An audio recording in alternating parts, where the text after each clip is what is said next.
الحمد لله رب العالمين والصلاة والسلام على رسوله الكريم أما بعد فأعوذ بالله من الشيطان الرجيم بسم الله الرحمن الرحيم طه ما أنزلنا عليك القرآن لتشقى صدق اللہ العظیم۔ عزیزان گرامی قدر، السلام علیکم ورحمۃ اللہ وبرکاتہ۔ سورہ طٰہٰ کی پہلی 2 آیات تلاوت کرنے کی سعادت حاصل کی ہے۔ ان کا ترجمہ یوں ہے: طٰہٰ، نہیں اتارا ہم نے آپ پر یہ قرآن کہ آپ مشقت میں پڑھیں۔ اللہ کا قول سچا ہے جو بڑی ہی عظمت والا ہے۔ عزیزان گرامی قدر، السلام علیکم ورحمۃ اللہ وبرکاتہ۔ قرآنی آیات کی روشنی میں رسول کریم صلی اللہ تعالیٰ علیہ وآلہ وسلم پر جو اللہ کریم نے لطف و احسان فرمایا اور تکریم و احسان فرمایا، اس کا تذکرہ آج سے کریں گے، اور یہ جو آیات ہیں اسی حوالے سے ہیں۔ آیات کی تشریح کچھ یوں علماء خیر فرماتے ہیں کہ قبیلہ عقل اور قبیلہ عق، قبیلہ عقل اور عق میں طٰہٰ کا معنی یا رجل یعنی اے شخص یا اے مرد کیا جاتا ہے۔ حضرت عبداللہ بن عمر رضی اللہ تعالیٰ عنہ سے مروی ہے کہ آپ نے فرمایا کہ قبیلہ عق میں طٰہٰ بمانی یا حبیبی، کہ اے میرے حبیب استعمال ہوتا ہے۔ بعض علماء خیر کے نزدیک یہ اسماء حسنہ میں سے ہیں، حروف مقطعات تو ہیں، یہ رسول اور صلی اللہ علیہ وسلم اور اللہ تعالیٰ کے درمیان راز ہوتے ہیں، صحیح، تو اس کی تشریح یہی ہے۔ بعض علماء کے نزدیک پھر اس لیے اسے اسماء حسنہ کہا جاتا ہے۔ حدیث شریف میں کہ حضور کریم علیہ الصلوۃ والسلام رحمت عالم، رحمت عالمیان کا یہ اسم مبارک ہے طٰہٰ۔ بعض کے نزدیک جو طٰ ہے اس سے مراد طہارت اور ہا سے مراد ہدایت ہے، اور یہ بھی بطور رمز ہے۔ پھر اس کا معنی یوں ہوگا: یا طاہرا من الذنوب یا ہادی الخلق الی علام الغیوب، یعنی اے گناہوں سے پاک اور اے خلق خدا کے رہنما۔ تفسیر القرطبی۔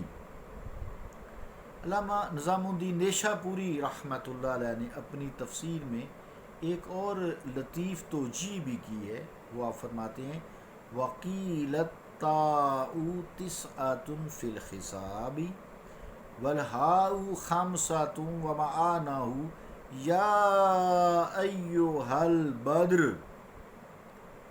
ترجمہ کیا ہے اس کا؟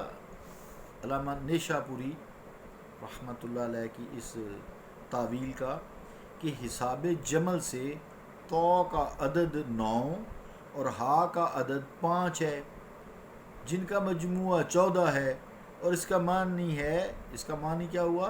اے 14ویں کے چاند۔ سبحان اللہ۔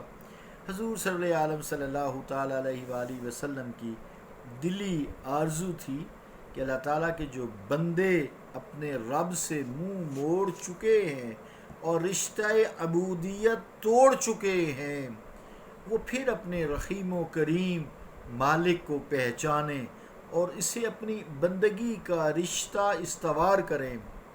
انسان کو فرمایا گیا لقد کرمنا، یہ تاج پہنایا گیا، انسان کے سر پر رکھا گیا ہے، لکڑی اور پتھر کی مورتیوں کے سامنے، جسے لقد کرمنا کہ ہم نے اس پر کرم کیا یقیناً، اور وہ انسان پتھر اور لکڑی کی مورتیوں کے سامنے اپنی پیشانی رگڑتا پھرے۔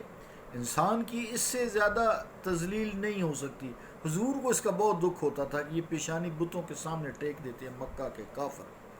حضور ہر طرح سے پھر کوشاں رہتے کہ انسان اپنا بھولا ہوا مقام پہچانے اس مقام تک پہنچے، مقام پہچانے، اور عزت و تکریم کی جو مسند اس کے لیے بچھائی گئی ہے اس پر تشریف فرما ہو۔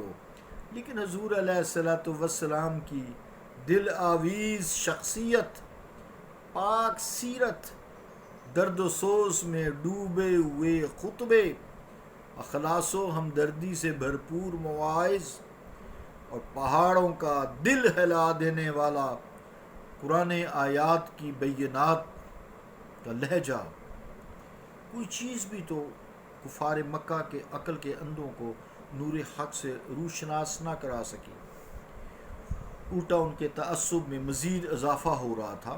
وہ اس رد عمل سے ہر وقت حزن و ملال کی گھٹائیں آپ صلی اللہ علیہ وآلہ وسلم کے دل انور پر چھائی رہتی تھیں۔ اللہ تعالیٰ کو اپنے محبوب علیہ الصلوۃ والسلام کی یہ بے چینی گوارا نہ ہوئی۔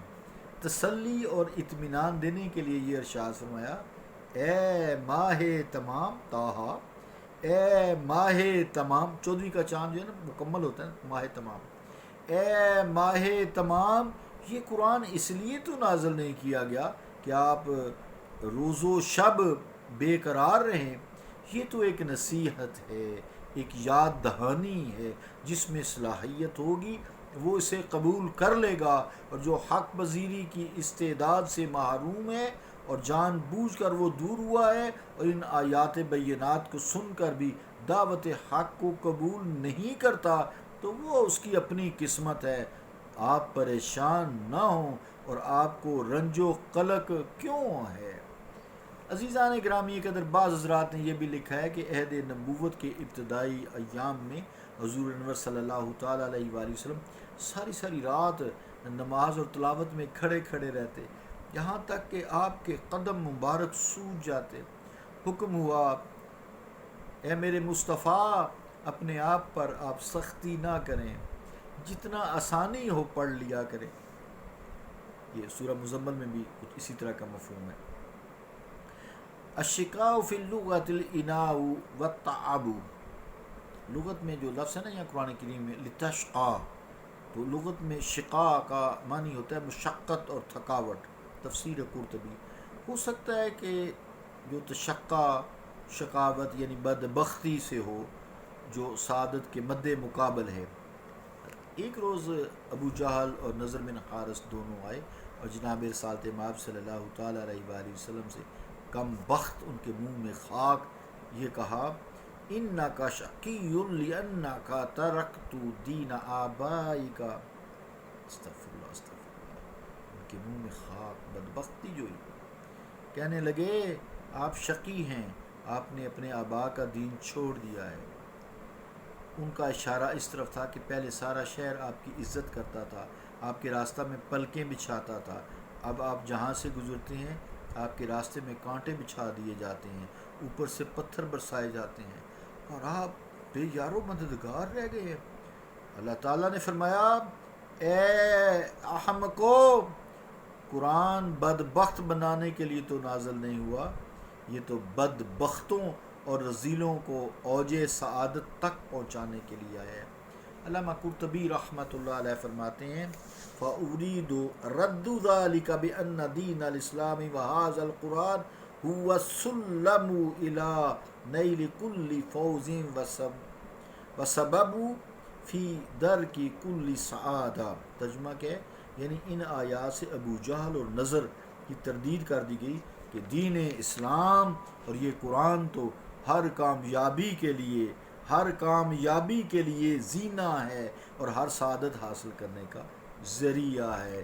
صلی اللہ تعالی علی رسول خیر خلقہ محمد وعلی آلہ واصحابہ اجمعین برحمتک یا ارحم الراحمین۔